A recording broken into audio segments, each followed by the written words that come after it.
ஹிஜ்ரி 3வது ஆண்டு உஹது போர் நடைபெற்றது. அதிலே முஸ்லிம்கள் கிட்டத்தட்ட மொத்த படையில் 10% பேர் உயிர் பலி முஸ்லிம்களின் அணியில் ஏற்பட்டது. அதிமுக்கியமான வீரர்கள் எல்லாம் அந்த போரில் கொல்லப்பட்டு விட்டார்கள். இந்த நிலையில் எஞ்சி இருந்தவர்களுக்கு வருத்தம்.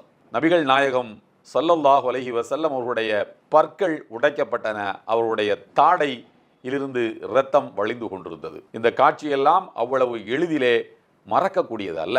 போர் முடிந்து இல்லம் திரும்பியதற்கு பிறகு நபித்தோழர்கள் வருத்தத்திலேயே இருந்தார்கள். இப்படியாகிவிட்டதே என்று வருத்தத்தில் அவர்கள் ஒருவர் மற்றவரை பார்த்து பேசிக் கொண்டிருந்த வேளையில் தான் எல்லாம் வல்ல இறைவன் கூறினான், அந்த நாட்களை, அதாவது வெற்றியின் நாட்களை நாம் மனிதர்களுக்கு இடையிலே சுற்றி சுழன்று வரச் செய்வோம்.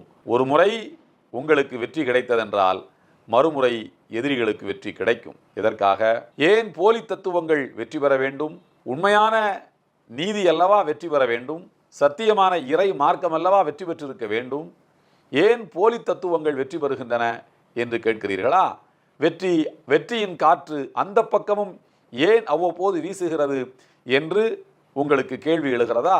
இறைவன் சொல்கிறான், வலி யஅலமல்லாஹுல்லதீன ஆமனு, உண்மையான இறை நம்பிக்கையாளர்கள் யார் என்று இறைவன் வெளிப்படையாக அறிந்து கொள்வதற்காக என்று கூறுகிறான். சோதனைகள் வந்தால் நீங்கள் புறமுது காட்டி ஓடுகிறீர்களா, அல்லது சோதனைகளின் போதும் லட்சியத்தில் நீங்கள் உறுதியாக இருக்கிறீர்களா என்று உங்களை பற்றி கண்டுபிடித்து அறிவதற்காகத்தான் எல்லாம் வல்ல இறைவன் இப்படி வெற்றியின் காற்றை அவ்வப்போது அந்த பக்கமும் வீசச் செய்கிறான் என்று எடுத்துரைக்கிறான். நபிமார்கள் வாழ்க்கையிலே பாருங்கள்.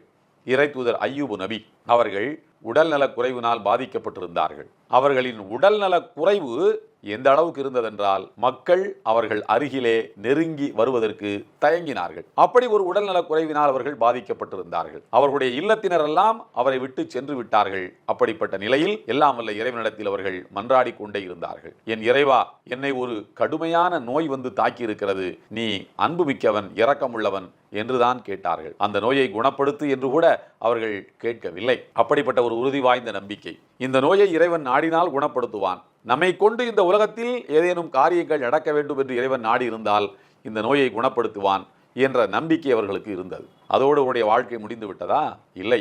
அவர்கள் அந்த நோயிலே இருந்து குணமடைந்தார்கள். இறைவன் கூறினான், அய்யூப் அவர்களே, உங்கள் இல்லத்தை விட்டு நீங்கள் வெளியிலே வாருங்கள். உருக்கும் பிரிஜிலிக்க ஹாதா முக்தசல் பாரிதும் ஷராப். இதோ தரையிலே காலால் மிதியுங்கள், ஒரு நீரூற்று பொங்கி வரும், அந்த நீரூற்றிலே நீங்கள் குளியுங்கள், அதனுடைய குளிர்ந்த நீரை பருகுங்கள் என்று சொன்னான். குளித்தார்கள், நீரை பருகினார்கள். வெளிப்படையான நோய்களும் உடலுக்குள் பதுங்கியிருந்த அந்தரங்கமான நோய்களும் அழிந்தே போயின.